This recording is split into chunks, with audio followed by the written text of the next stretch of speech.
Hey everybody, today on Period 5, we're talking with Grasen Menz, a 14-year-old youth advocate from Mississauga.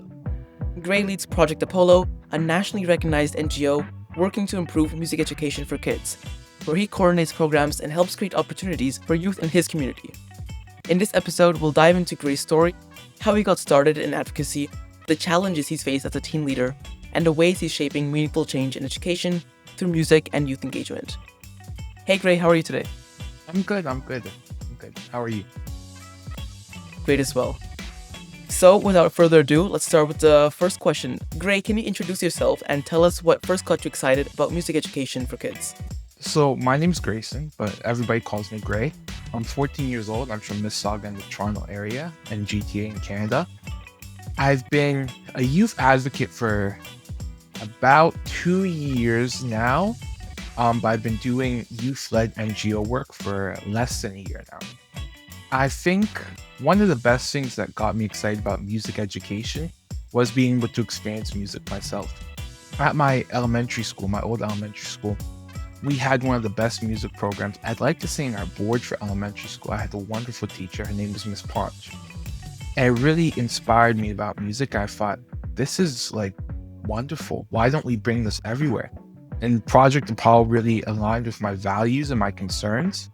And it just seemed like a perfect fit. So, of course, Project Apollo about bringing music education for kids. So tell us a bit more about that and what do you guys do? So here at Project Apollo, we mainly serve the GTA area of Ontario. And so we work to provide music education for children. And so kind of the synopsis of what our organization is that we are people who have been gifted to experience music in all its forms, whether it's contemporary, whether it's jazz, whatever it may be.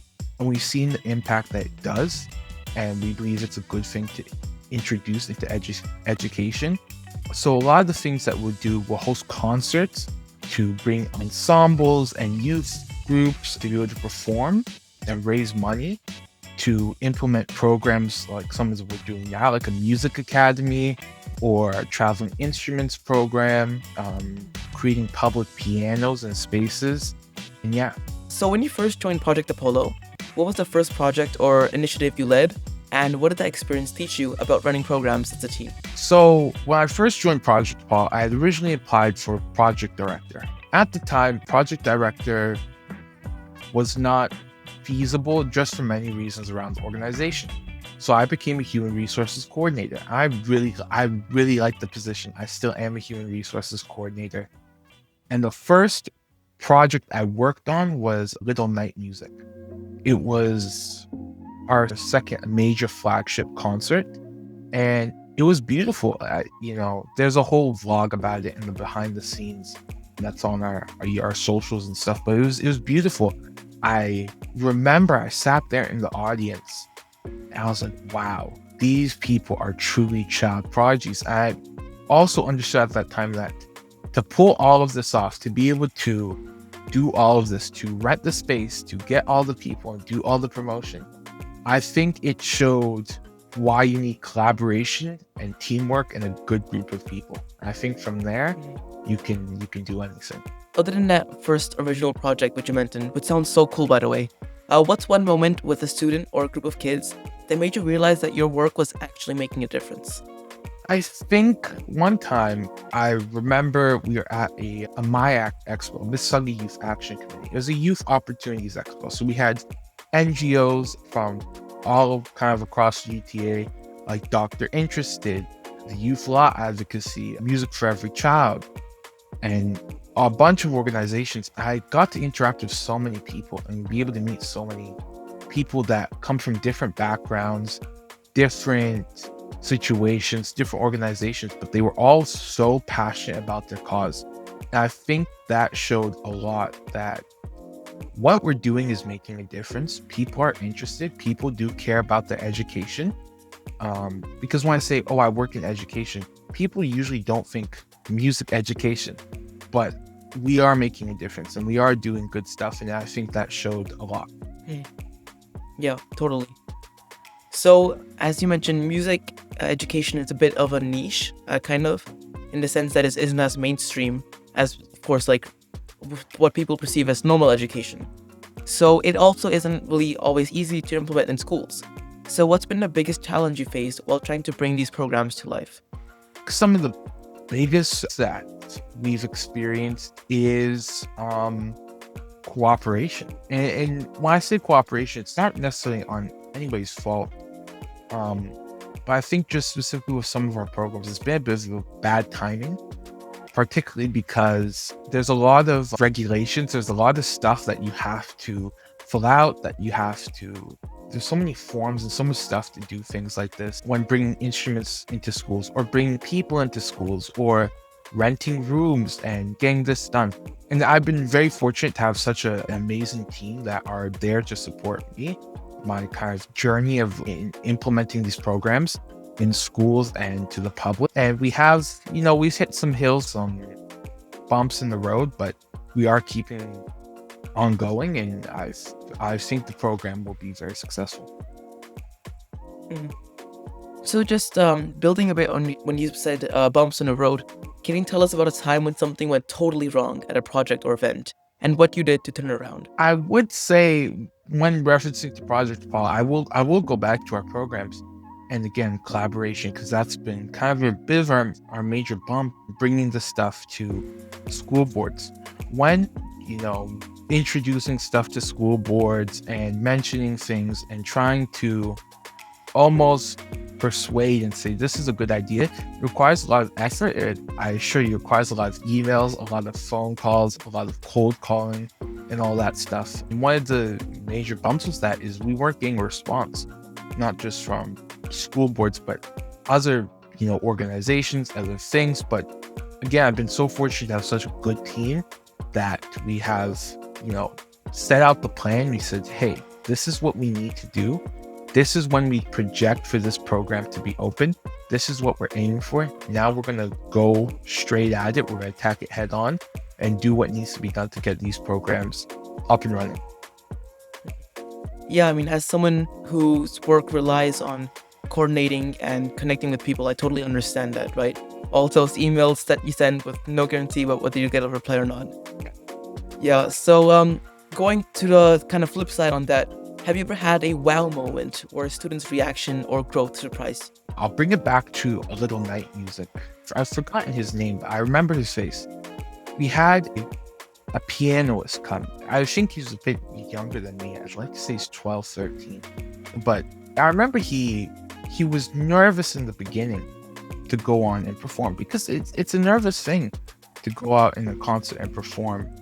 But I remember when he got out on stage and he played, I just sat down and was like, wow. It was wonderful music that he played on the piano. It was so wonderful. And I was like, if this is what this kid is playing now, I could only imagine 5-10 years. Like he was truly a prodigy. Yeah, 100%. So going back to what you talked about with leadership and all, and coordinating with the people, what's one leadership lesson that you've learned that surprised you yourself that you learned this? I think one good leadership lesson that I've learned is that you can't do everything by yourself. And that goes back to collaboration, teamwork, is that you can't do everything by yourself. If I was running programs by myself without any support, it would be very tough because I wouldn't have anybody to rely on. It would be me. But the fact that I do have people to help me out, the fact that I could say, okay, I'm going to take a break. I can also delegate tasks. I can also support other people in their tasks is something that I find very important. I think a lot of new leaders they either would like to do everything themselves, and then you kind of defeat the purpose of having a team or hiring more people, or they would like to give everything to their team and not help out. And I haven't necessarily experienced this in my year as I've worked for somebody. I've never worked with somebody like this, but I've seen organizations and other leaders in general that do have this kind of mentality. Yeah, I mean, it is more common than one would think. And it does, one person's actions can, of course, affect the entire group. And it just makes everybody's life much harder. Yeah. Yeah, I also have encountered some people like that, so I understand what you're saying. So, speaking from your own experiences, how do you balance school, music programs, and your other commitments without burning out? I think the best way I can say this is you gotta take time for yourself. And that's okay. It's okay to take time for yourself. It's okay for you to say, hey, I'm doing so much right now. I need to stay for this. I need to stay for that. And you also can go back to the matter of having a team. You can delegate tasks. You can delegate, to be able to say, I need to take some time for myself. I need to be able to do this. I need to be able to do that without burning out. At Project Paul, I've had such a great team, and they've always been very caring, very helpful. If you need to take a break, it's okay to ask for a break. There's no shame in that. There's no letting your team down, because you can only help other people when you're at your best. Yep. So you mentioned this earlier as well. Sorry, I'm just like zigzagging all over the place here. That you worked with Dr. Interested too. I'm not exactly sure what this is, but can you please explain Dr. Interested and how any experience there has influenced how you approach Project Apollo? So Dr. Interested is an internationally recognized NGO. It's entirely youth-led as well. We've been recognized by the United Nations and several other organizations. And we're a pre-med club. Well, it's kind of a shame to say club. It's more as a community, almost. It's a very huge community of people who are pre-medical students, aspiring medical students, current medical students. And I've seen the work that Dr. Interest has done. I've been to their events. I've been able to meet, my bosses and everything like that. It's a wonderful organization. And I think one of the things that I've seen at Dr. Interest is very organized. They're very organized in their work and how they delegate and their due diligence. And I think I've taken some of those lessons to Project Paul and say, this is how I need to organize myself. This is how I need to delegate. This is what I need to do. And I think it's worked out a lot better for me. So in terms of Dr. Interested or Project Apollo, whichever one you want to talk about, is there a dream project or expansion that you're excited about? Paul, I think the dream expansion is to have our music academy fully running with teachers and students to foster musical education.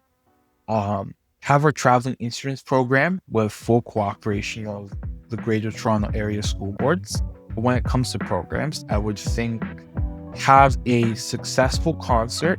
We are planning to have an upcoming concert, I'd like to say about March.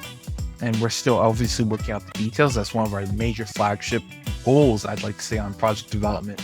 So yeah, I think that's what happened for Project Apollo. So before we wrap up, Gray, we're going to do a quick rapid fire round. A few short, fun, and unexpected questions to get a sense of Gray's personality and what keeps him going. Are you ready? Okay. So if you could bring one musical instrument to a desert island, what would it be? An electric drum kit, but no plug. So I'd say an acoustic guitar. Okay. One song or artist you think everybody should listen to at least once. Oh, what song or artist? Manchester Orchestra. Are you an early bird or night owl? I would say night owl. Your favorite piece of advice that you've ever received? Ooh. The best time to plant a tree was 20 years ago. The second best time is right now. Oh, that is good. That is good. One emoji that best sums up your approach to leadership. My approach to leadership? Oh, the thumbs up emoji, because I use the thumbs up emoji a lot to react to stuff. Same here. Same. So finally, describe yourself in 3 words. Ooh. Caring, charismatic, and supportive. Well, great. Thank you so much for sharing your journey with us today. Your work with Project Apollo and Dr. Interested shows that teens can lead real change in their communities, even while balancing school and other responsibilities. For anyone listening, the takeaway is simple. You don't need to wait to make a difference. Whether it's education, music, or community advocacy, impact starts with one person willing to take action. Stay tuned for more stories from changemakers around the world here on Period 5, and I'll see you in the next episode.